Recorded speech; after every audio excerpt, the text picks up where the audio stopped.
pasangan nabi mungkin dengan Tuhan Manu dan bawain perempuan ya tadi oh kaget aku anak ruangan Inggris ini bisa jadi yang mampu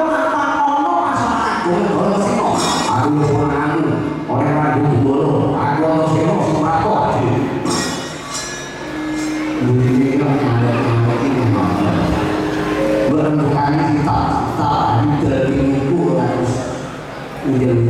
betul awak diri bisa jadi apa lagi waktu itu sampai aku semua yo mati tuh waktu itu papa guru asino sampai aku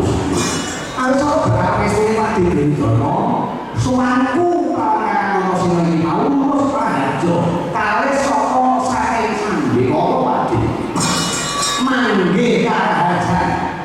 suanku wis ora ngerti siji apa yo men alun-alun terus men ngomong dinae aku biasa mrene nanti karo suanku mati saja mereka orang ngomong dinae kudu patok dia berlalu dosa aku sakit sakit banget tadi kesenangan paling gobelku sebo orang asal hati jadi kalau saya mau dia sakit tahu lagi suara dengan dulu ini jadi masalah ini tadi orang dia tadi orang itu mana ini mungkin orang saya kalau yang sini so begini kalau ngasih itu ibarat sih orang itu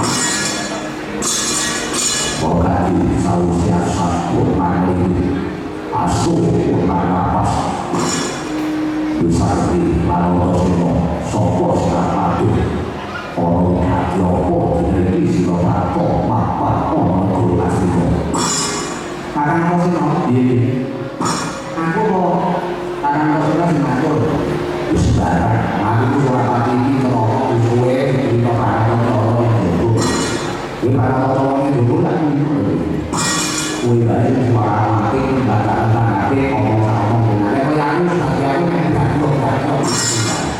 Kalau saya mau ngasih noni pasanganku saya berjalan dulu ke paling kok ngolok suara sampah bagianku ini doa akan nanti soalnya mau masuk dulu aku ini dulu dengan orang dulu aku langsung pakai mobil kalau saya ngomong tak salah sih dosi aku masih kalau kamu orang lagi saya biasa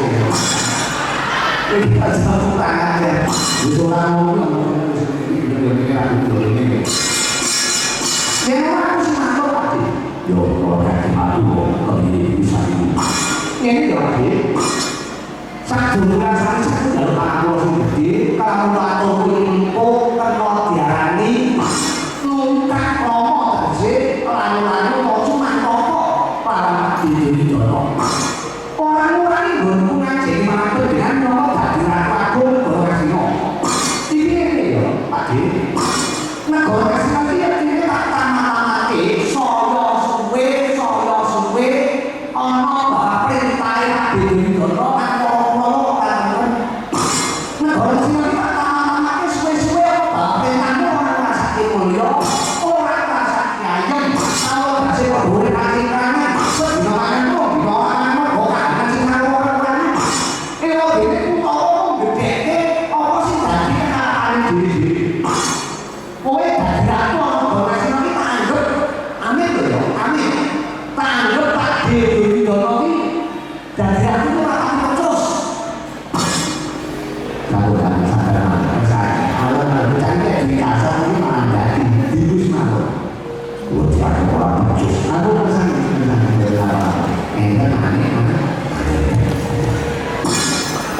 Pak Dewi Dono